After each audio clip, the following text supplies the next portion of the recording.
Good evening from New York. I'm Chris Hayes. We've been saying this on the show for the past several days, but since the Russian military failed to achieve a quick victory in Ukraine, it has pivoted to enforcing as much misery as possible on the people who live there.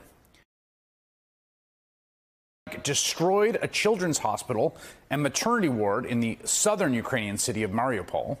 NBC News has verified the building you see here in ruins is the same hospital in videos shared by Mariupol city officials. The number of casualties is still unclear. Today's attack comes after days of heavy bombardment by Russians that has left people there without power or water. Ukrainian President Volodymyr Zelensky tweeted this video of what he called a direct strike on a maternity hospital, calling on the world to close the sky and stop the killings. In an exclusive interview with Alex Crawford from Sky News, Zelensky accused world leaders of being too slow to come together to support Ukraine. Repeated his call for NATO to, quote, close the sky, which is a request for a no-fly zone. Boris Johnson, the British Prime Minister, as a number of other world leaders, say if they do that, if they close the sky, that could exacerbate and make the situation even worse. If they allow Poland to provide you jets and station it on NATO land, that will make it worse. What would you say to them? What does it mean worse? For whom? So the first question is rhetoric. And we don't need rhetoric questions and answers. We have to have concrete things. So it would be worse for whom? For our families? No. For whom? For them? No. Who knows? Nobody knows. But we know exactly that now is very bad.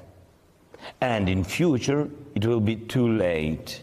And believe me, if it's prolonged this way, yes, you will see they will close the sky, but we'll lose millions of people.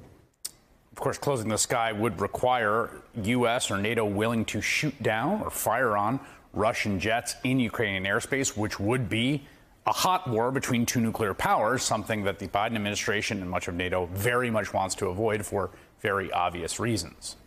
The attack on that children's hospital never should have happened in Mariupol, and not just for any reasons having to do with the laws of war or the basic questions of decency, but also because, remember, Russian President Vladimir Putin and his army were supposed to have taken the country 2 weeks ago. Here, look where Mariupol is on the map. Okay, it is right next to the Russian border. If their invasion was going well, they should be long past trying to subdue this city. It is clear that in many ways, the Russian military has stalled. Things are definitely not going as planned. This is what the director of National Intelligence, Avril Haines, said yesterday about the status of the invasion. We assess Moscow underestimated the strength of Ukraine's resistance and the degree of internal military challenges we are observing, which include an ill-constructed plan, morale issues, and considerable logistical issues. Bad plan, low morale, big logistical problems. That's basically everything. I mean, they've had this massive convoy we've had our eyes on, right, heading for the capital city of Kyiv for the past 2 weeks, 40 kilometers long, and it's still getting stuck. Today, a senior U.S. defense official said there has been no significant movements towards Kyiv since yesterday.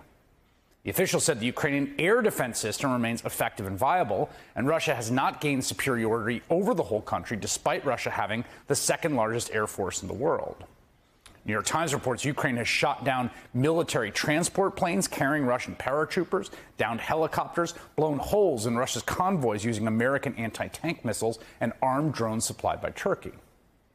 And all these places the Russian army planned to seize or go past on their way to Kyiv have put up tremendous resistance, which has led to scenes like we are seeing here in the second largest city in Ukraine, Kharkiv, where they are just indiscriminately shelling.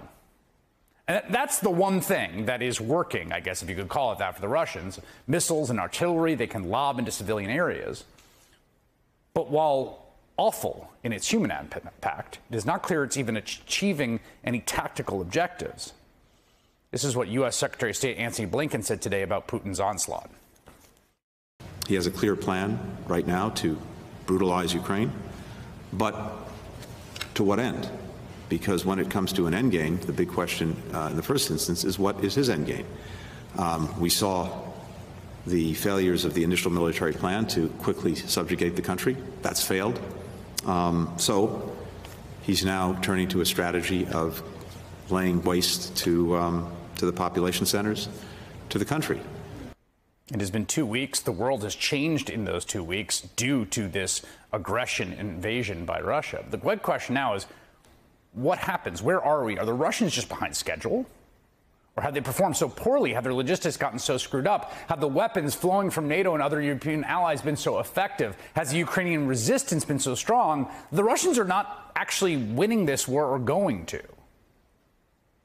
There has been, in just 2 weeks, an almost incomprehensible, just insane human toll on the people of Ukraine. Yesterday, United Nations said already more than 2 million people have fled the country, half of whom are children. It is the fastest growing refugee crisis since World War II. And just for context here, in 2015 and 2016, about 2 million Syrian refugees fled to Europe. In Ukraine, 2 million have fled in 2 weeks. We simply have not seen anything on this scale in the modern era. The UN says thousands of Ukrainian civilians have been killed or wounded, like this woman who was injured after an airstrike damaged an apartment complex outside of Kharkiv. There's also been, as far as we can tell, and it's hard to get reliable numbers on this, a huge Russian toll. The Ukrainian military is claiming to have killed an extremely high number of Russian soldiers. That number has not been confirmed. Yesterday, the head of the U.S. Defense Intelligence Agency estimated that 2,000 to 4,000 Russian soldiers have been killed. Now, those numbers are far lower than what the Ukrainians are saying, but even if they are more accurate, they are still stunning. I mean, for context, again, nearly 2,500 American service members were killed in Afghanistan in a war that lasted nearly 20 years. Or rather, take, for example, the Soviet war in Afghanistan. According to official Soviet numbers, which are probably low, just under 15,000 members of the Soviet military were killed in their 10-year war, about 1,500 per year. For the Russian military to lose an estimated 2,000 to 4,000 soldiers, many of them apparently conscripts, in less than 2 weeks is unheard of in modern warfare. And this might be the one thing that Vladimir Putin fears most, because no amount of propaganda, no amount of state media can lie to you about whether your son is dead or alive.